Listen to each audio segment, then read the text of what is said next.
C'est la question que Maryse Cachy et Roger Folicou se posent, dans leur chronique citée au Quotidien du 30 juillet 2021. Et dans leur réflexion, les deux universitaires démontrent que le changement n'est pas le fruit du hasard, mais la résultante d'un ensemble de paramètres. Ils exaltent la patience, le changement de paradigme et autres vertus pour un changement, un mieux-être. Lecture.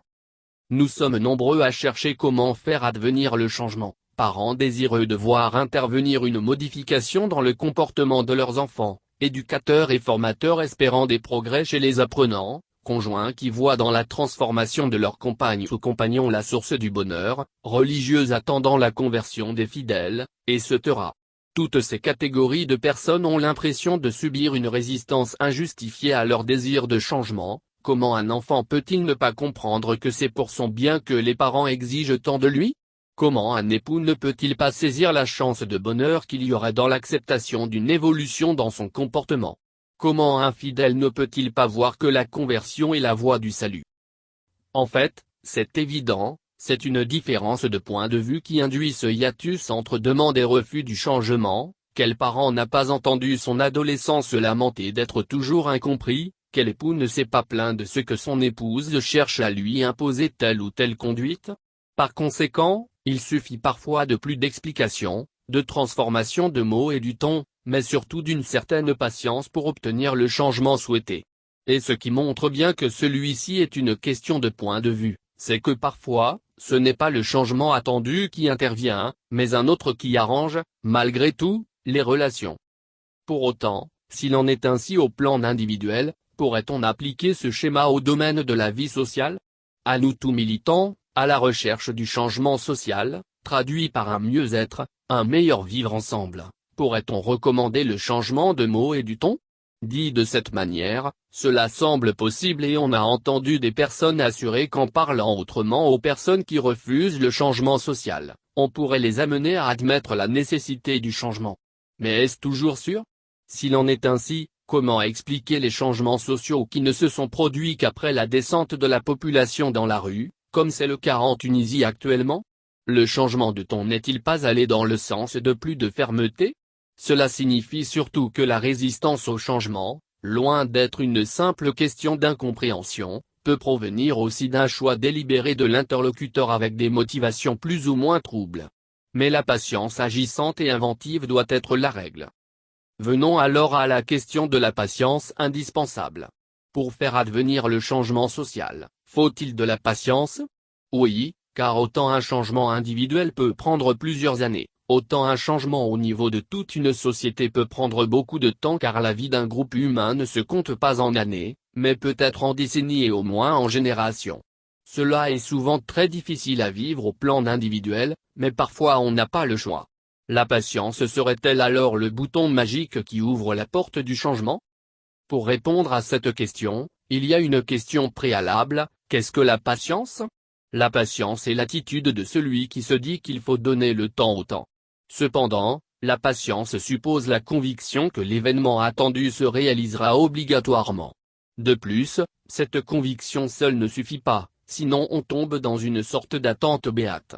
Non, dans le domaine du changement de société, comme dans tout changement d'ailleurs, il ne faut pas croire que les choses se feront toutes seules, que le temps suffit.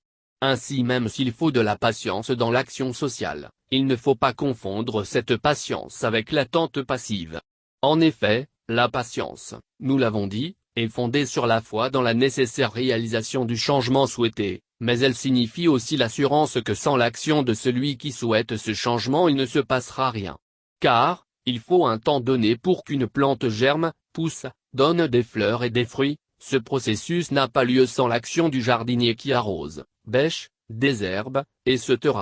De même, aucune évolution du vivre ensemble ne peut se faire sans l'action des citoyens. Ainsi, la patience exige de la confiance en soi comme acteur indispensable du changement social, ce qui donne une certaine résistance au découragement et au désespoir face aux diverses résistances, de mauvaise foi et souvent malfaisantes. Devant ces résistances, la patience encourage à essayer de multiples stratégies en vue de la réussite. Cela résout en même temps la question du changement de ton.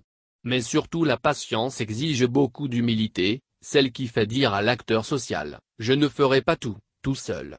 Ensemble devient ainsi un des maîtres mots de l'action sociale. Mais pour aller encore plus loin, l'humilité, qui consiste à savoir passer le relais, à donner confiance à ceux qui prennent la suite, à ceux qui constituent la génération suivante. Ils feront aussi bien, sinon mieux que la génération présente.